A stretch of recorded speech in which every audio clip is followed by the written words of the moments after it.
Hi everyone, this is Alan Rosinski of Metro Manhattan Office Space. A few days ago, one of my YouTube subscribers reached out to me concerning the return of his security deposit.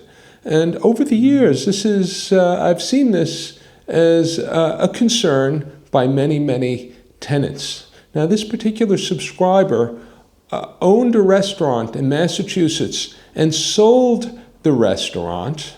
They were still on the hook for the security deposit. The new tenant went into default and negotiated a rent abatement with the new landlord. Now, the reason they went into default was because of Corona, which was an act of God and not necessarily a reflection on them or their tenancy, their ability to run their business.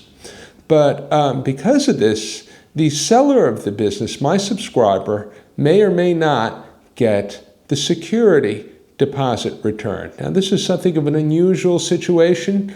There'll be a lot of litigation about these sorts of things, and the courts will decide how to handle them. But I'd like to discuss any tenant's concern regarding the return of the security deposit, which can really range anywhere, if I've seen it, as low as 2 months for say, large public corporation, government agencies, and as much as 1 year for startups. So it's a huge chunk of change. I just want to make some comments and suggestions.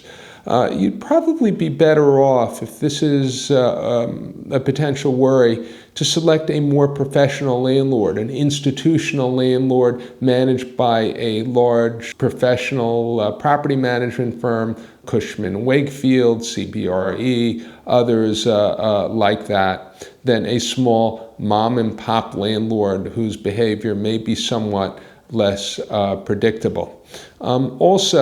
Legitimately, a landlord it's not obligated to return it if you've damaged their space, if you haven't paid the rent, if you're in default on the terms, conditions, the covenants of the lease. Let's say you haven't put garbage pickup service, trash removal run by the landlord, and you don't respect the hours where the rubbish needs to be put out, and the landlord spends more money collecting trash after hours. Let's say your space is damaged and the landlord has to repair the space. That's legitimately can be deducted from the security deposit. Let's say you are a holdover tenant. Let's say your lease expires October 31st, and you stay in the space till November 15th. For those 2 weeks, landlord can deduct for half a month. And very frequently, at least in New York City, almost all the time, leases have what's called a holdover clause, where the landlord can charge you a penalty if you stay beyond the end of your lease term.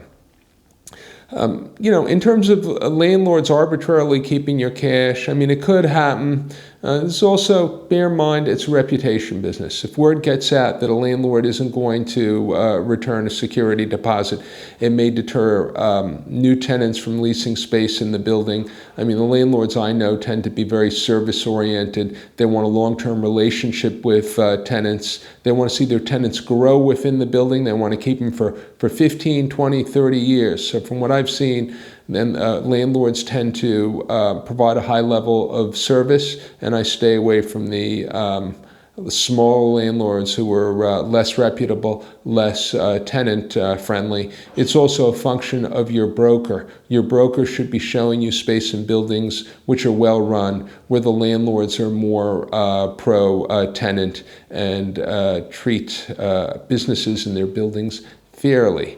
Now, if control of your security deposit is a real concern for you, one approach you may want to take when you're negotiating to acquire a space is to offer a landlord a letter of credit.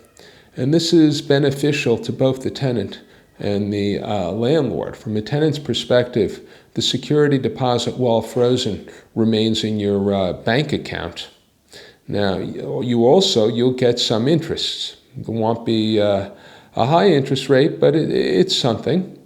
Disadvantages from a tenant's point of view is you'll have to fill out some paperwork to get approved for the LC.